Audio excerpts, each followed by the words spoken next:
જય સોમનાથ ભાઈઓ તથા બહેનો તથા વડીલો, સ્વાગત છે તમારું મારા ચેનલની અંદર। આજે આપણે વાત કરીશું નક્ષત્રની સમજ।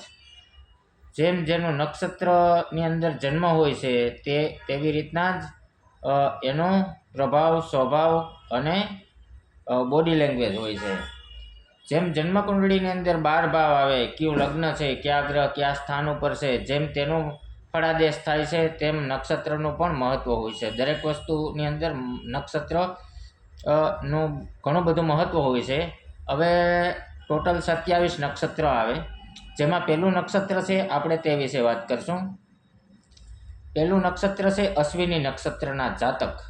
જે માણસોનો જન્મ અશ્વિની નક્ષત્રના પ્રથમ નક્ષત્રમાં થયો હોય છે, તે માણસનો શરીરનો આકાર તથા દેખાવ ખૂબસૂરત અને આકર્ષક હોવાનો આ માણસને હંમેશા સારા રંગબેરંગી નવા કપડાનો પણ ઘણો શોખ હોય છે। વળી તેઓ હંમેશા અલંકારો તથા દાગીના પહેરવાનો શોખ પણ ધરાવતા હોય છે।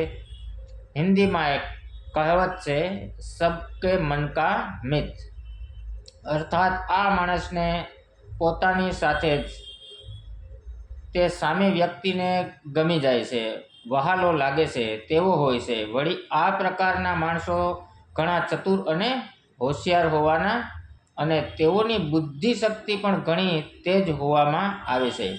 આવા માણસો ગમે તેવા મુશ્કેલ કામનો પણ ઘણી સહેલાઈથી અને જલ્દીથી ઉકેલ શોધી શકે છે। મેષ એટલે ઘેટું અથવા બકરો। આમ તેઓના સ્વભાવમાં ક્યારેક થોડો જિદ્દી જેવો સ્વભાવ જોવાય છે અને ગરમ પણ મિજાજના હોય છે, પણ આ જીદ અને ગુસ્સાનું પ્રમાણ ઘણું જ સામાન્ય જાણવું।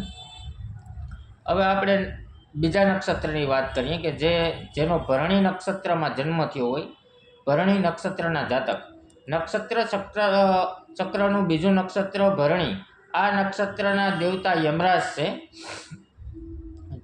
યમરાજ જેમ નક્કી કરે તે જ મુજબ તેઓ કોઈના પ્રાણ જ લઈ જાય। તે જ પ્રમાણે આ માણસો જે કામ નક્કી કરે તે કામનો અંત કરીને જ અટકવાના। એક કામ હાથમાં લીધું તો તે કામને જ્યારે અંતિમ પરિણામ સુધી પહોંચાડે ત્યારે જ તેઓ અટકે છે। હા, યમરાજની જેમ તેઓ કોઈના પ્રાણ નથી લેતા, તે નક્કી છે। આવા માણસોના વિચાર હંમેશા મક્કમ હોય છે। વળી જૂઠ માટે તેઓ સખ્ત નફરત હોય છે। આનાથી પોતે હંમેશા સાચું બોલનારા તથા સત્યને સાથ આપનારા જ હોય છે અને તેની તેઓ કોઈના પણ વિશ્વાસપાત્ર બની શકે છે। આ માણસોની શરીર સુખાકારી તથા તંદુરસ્તી પણ મોટે ભાગે સારી જ હોય છે। વળી તેઓ ઘણા જ હોશિયાર પણ હોય છે। આ માણસોને તેમના જીવનમાં દુઃખનો ખાસ અનુભવ કરવો પડતો નથી, આથી સમગ્ર જીવન તેઓ સુખમાં જ વિતાવતા હોય છે। હવે આપણે કૃતિકા નક્ષત્રની વાત કરીએ। કૃતિકા નક્ષત્રના જાતક। નક્ષત્ર ચક્રના આ ત્રીજા કૃતિકા નક્ષત્રમાં જે મનુષ્યનો જન્મ થયો હોય છે, તે મનુષ્ય ભૂખાવડો હોય છે, અર્થાત તે ઘણો જ ખાવા પીવાનો શોખીન હોય છે। વળી આ માણસ એટલો કામી હોય છે કે તે પોતાની પત્ની કે પારકી નારી તેનો પણ વિચાર કરતો નથી અને ગમે તે અન્ય સ્ત્રીનો ઉપભોગ કરતા પણ અચકાતો નથી। આમ તો આ માણસ ઘણો હોશિયાર અને રૂઆબ ધરાવનારો હોય છે અને તેથી ચારેય તરફ તેની નામના ફેલાયેલી હોય છે। આવા લોકો જાતના કાર્યોમાં પોતાની હોશિયારીનું પ્રદર્શન કરીને પોતે જ જ્યાં જાય ત્યાં તેનું સન્માન થાય છે। આમ આ જગતમાં ચારેય તરફ તેમનું નામ ગાજે છે કે જેથી ભલભલા મોટા માણસો પણ તેની વ્યક્તિ આગળ ઝાંખા લાગે છે। હવે આપણે વાત કરીશું રોહિણી નક્ષત્રમાં જેનો જન્મ થયો હોય તેની। રોહિણી નક્ષત્રના સમયમાં જન્મ ધારણ કરનાર વ્યક્તિને જૂઠું તરફ સખ્ત નફરત હોય છે, કારણ કે આ માણસ રાજા હરિશ્ચંદ્રના જેવો હંમેશા સાચું જ બોલતો હોય છે। જાણે કળિયુગનો બીજો રાજા હરિશ્ચંદ્ર। આવા માણસોના આચાર વિચાર પણ હંમેશા શુદ્ધ અને સ્વચ્છ જ રહેવાના। તેઓ ભારે સદાચારી હોવાના આ પ્રકારના માણસોને મિષ્ટાનના પદાર્થો સાથે અનહદ લગાવ હોય છે અને એટલે જ જ્યારે તેમની સામે મિષ્ટાન આવીને પડે ત્યારે તેમને સમય અથવા કમ સમયનું જરા પણ ભાન રહેતું નથી. એક વખત બોલેલી વાતને તેઓ ક્યારેય બદલતા નથી, કારણ કે તેઓની બુદ્ધિ અત્યંત સ્થિર હોય છે અને વળી તેઓ ઉત્તમ પ્રકારની બુદ્ધિ પણ ધરાવતા હોય છે. આ માણસોનું શરીર સુડોળ અને દેખાવ પણ આકર્ષક હોય છે. આ માણસો હંમેશા શાસ્ત્રોની આજ્ઞાનું પાલન કરીને જ ચાલતા હોય છે.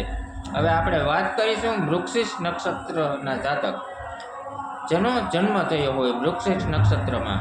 મૃગશીર્ષ નક્ષત્ર ઉપર ચંદ્રનો આધિપત્ય છે. આથી જે જાતકનો જન્મ આ નક્ષત્રમાં થયેલો હોય તે જાતકના સ્વાભાવિક રીતે ચંદ્રના ગુણો હોવાના આમ આ જાતક ઘણો જ હોશિયાર હોય છે. તેમજ તેની ચતુરાઈના જેટલા વખાણ કરીએ તેટલા ઓછા જ પડે. વળી આ જાતકના કામ કરવાની પણ ઘણી ચપળતા હોય છે. આથી તે હાથમાં લીધેલા કાર્યોને ઘણી ઝડપથી પાર ઉતારતો હોય છે. એક વાત છે કે આ પ્રકારના માણસોનો સ્વભાવ થોડો ડરપોક રહેવાનો અને એટલે કોઈ પણ કામ હાથમાં લેતા પહેલાં ડરતા હોય છે. પરંતુ જો આ માણસ કોઈ સભામાં મંચ ઉપર ભાષણ આપવા બેસાડો તો તેઓ ઘણી કુશળતાથી તેમની વાણીને વહેતી મૂકી દે છે અને સાંભળનાર માણસો તેમની વાહ કરતા હોય છે. આ નક્ષત્રમાં જન્મ ધારણ કરનારા માણસો ઘણા પેશાદાર હોય છે અને તેમનું નસીબ પણ કાયમ તમને સાથ આપતું જોવાય છે. એટલે ગમે તે કામમાં હાથ નાખે તો તેમને લાભ જ લાભ થાય છે. મોટે ભાગે આ પ્રકારના માણસો ઘણા ઉત્સાહી જોવાય છે. હવે આપણે વાત કરશું આદ્રા નક્ષત્રમાં જન્મ થયેલા જાતકની. ભગવાન મહારુદ્ર જેના અધિપતિ હોય તેવા આ નક્ષત્રમાં જન્મ ધારણ કરે તે માણસ હંમેશા ઉગ્ર ગુણો ધરાવતો હોય તે સ્વાભાવિક છે. ખરાબ ઉગ્ર ગ્રહોની અસરના કારણે આ નક્ષત્રમાં જન્મ ધારણ કરનારા વ્યક્તિ સઠ લુચ્ચો હોવાનો આ માણસો ઘણા અભિમાનિત હોય છે અને કોઈ પણ જાતના કારણ વગર જ તેઓ બીજાના કામોમાં વિઘ્નો ઊભા કરે છે તથા કામ બગાડે છે. તેમને આમ કરવામાં રાક્ષસી આનંદ આવતો હોય છે. આ નક્ષત્રમાં જન્મેલા માણસોનો ગુચ્છો પણ ભગવાન રુદ્ર જેવો જ હોય છે. તેઓ હંમેશા દુષ્ટતા ભરેલા જ કામ કરતા હોય છે, કારણ કે તેમનો સ્વભાવ પાપી હોય છે. ક્યારેક તો આ માણસો ક્રોધ એટલો બધો સીમા બહાર જતો રહે છે કે તેઓ સામા માણસનો ખૂન કરતાં પણ અચકાતા નથી. આવા સમયે કોણ પોતાનું અને કોણ પારકું તેનું પણ તેમને ભાન રહેતું નથી. આ માણસો ક્રોધના આવેશમાં ઘણા ખોટા કામ કરી બેસે છે. કહેવત છે ને કે અતિ ક્રોધ તે પાપનું મૂળ છે. હવે આપણે ટોટલ 27 નક્ષત્ર છે દોસ્તો. આપણે કાલે વાત કરશું પુનર્વસુ નક્ષત્રના જાતકની. વિડીયો બહુ લાંબો થઈ છે એટલા માટે આપણે સ્ટેપ બાય સ્ટેપ નક્ષત્ર વિશે વાત કરશું. તો કાલે આપણે પુનર્વસુ નક્ષત્રના જાતકનો જન્મ થાય ત્યાંથી આપણે વાત કરશું. આજે બસ આટલું જ બોલી વિરામ લઉં છું. જય સોમનાથ. વિડીયો સારો લાગે શેર, સબસ્ક્રાઈબ, લાઈક કરજો. ધન્યવાદ.